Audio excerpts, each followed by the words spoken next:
कौन है रितु तावड़े? आक्रामक मराठी चेहरा, गुजराती बहुल क्षेत्र से जीता बीएमसी चुनाव। सार्वजनिक जीवन की शुरुआत कांग्रेस पार्टी से की थी। साल 2012 में कांग्रेस छोड़ दी और बीजेपी का दामन थाम लिया। यह उनके करियर का टर्निंग पॉइंट साबित हुआ। पहली बार घाटकोपर वार्ड 127 से बीजेपी के टिकट पर पार्षद चुनी गई। 2017 घाटकोपर की वार्ड संख्या 121 से दोबारा जीत दर्ज की। 2026 हालिया चुनाव में वार्ड संख्या 132 से जीत हासिल कर पार्षद के रूप में अपनी तीसरी पारी शुरू की। बीएमसी को सबसे महत्वपूर्ण समितियों में से एक शिक्षा समिति के अध्यक्ष रह चुकी हैं। इस पद पर रहते हुए मुंबई के नगर निगम स्कूलों के ढांचे में सुधार के लिए कई कार्य किए। वर्तमान में महाराष्ट्र बीजेपी प्रदेश महिला मोर्चा की उपाध्यक्ष। बीएमसी के रण में बीजेपी का ऋतु दांव। मुंबई की सत्ता का सिंहासन किसे मिलेगा, इसका सस्पेंस अब खत्म होता दिख रहा है।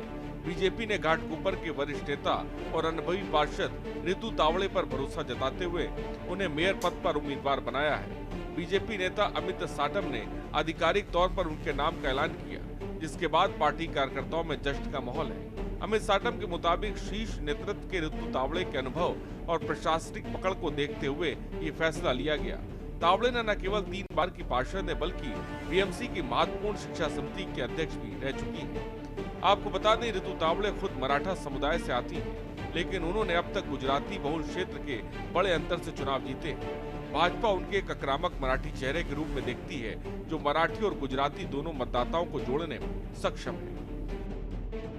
महिला नेतृत्व का चेहरा है रितु। महिलाओं के सम्मान और अश्लील विज्ञापनों के खिलाफ उनके आंदोलन की चर्चा अंतर्राष्ट्रीय स्तर पर हो चुकी है। घाटकोपर में पानी की किल्लत दूर करने के लिए पानी माफियाओं के खिलाफ हंडा मोर्चा निकाला। महिला आर्थिक विकास महामंडल की पूर्व निदेशक तौर पर उन्होंने हजारों महिलाओं को रोजगार दिलाने में भूमिका निभाई। लक्ष्य मुंबई वासियों को शासन, अपलियादारी और लाडकी बहिण जैसी सरकारी योजनाओं का लाभ दिलाना है। शिवसेना के संजय घाणी डिप्टी मेयर उम्मीदवार। रितु तावड़े के साथ साथ महायुति के दूसरे साथी यानी एकनाथ शिंदे की शिवसेना ने भी अपनी भूमिका स्पष्ट कर दी है। समझौते के तहत संजय घाटी के डिप्टी मेयर पद का उम्मीदवार बनाया गया। वहीं रितु तावड़े और संजय घाटी की जोड़ी को अनुभव और ऊर्जा का मिश्रण बताते हुए समर्थक सकारात्मक बदलाव की उम्मीद जता रहे हैं। आंकड़ों के स्केल में बीजेपी शिवसेना गठबंधन फिलहाल सुरक्षित दिख रहा है। 9 साल के लंबे इंतजार और प्रशासक के राज के बाद अब मुंबई को एक निर्वाचित मेयर मिलने जा रहा है। महायुति का पावर गेम और समीकरण। कुल सीटें 227, बहुमत का आंकड़ा 114, बीजेपी 89 सीटें, शिवसेना 29 सीटें, कुल महायुति 118, बहुमत से पार। बता दें कि मुंबई महानगर पालिका बीएमसी का इतिहास केवल सत्ता का गलियारा नहीं है, बल्कि मुंबई के सामाजिक और राजनीतिक बदलाव का आईना है।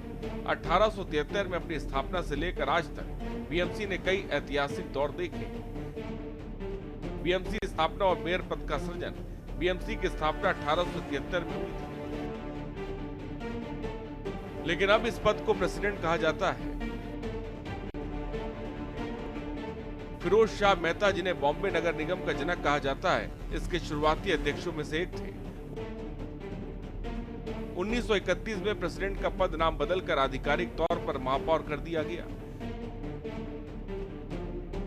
जेबी बोमन बहराम मुंबई के पहले मेयर बने थे। 3 दशक का ठाकरे युग। बीएमसी के इतिहास में सबसे लंबा और प्रभावशाली दौर शिवसेना का रहा। 1996 से लेकर 2022 तक बीएमसी की सत्ता की चाबी मातोश्री के पास रही। शिवसेना ने लगातार 25 से अधिक वर्षों तक बीएमसी का राज किया, जो भारत की किसी भी नगर निगम के इतिहास में एक रिकॉर्ड है। बीएमसी के आखिरी निर्वाचित मेयर किशोरी पेडनेकर थी। उनके बाद करीब 4 साल तक बीएमसी में प्रशासक का राज रहा। आपको बता दें, रितु तावड़े के सामने चुनौतियां केवल चुनाव जीतने की नहीं, बल्कि मुंबई की नागरिक सुविधाओं और बीएमसी के भारी भरकम बजट को सही दिशा में देने की है। क्या विपक्ष कोई आखिरी चाल चले या रितु तावड़े का निर्विरोध चुनाव जीतना तय है? नजरें अब 11 फरवरी को होने वाले मतदान पर टिकी। स्पेशल डेस्क के न्यूज़ इंडिया।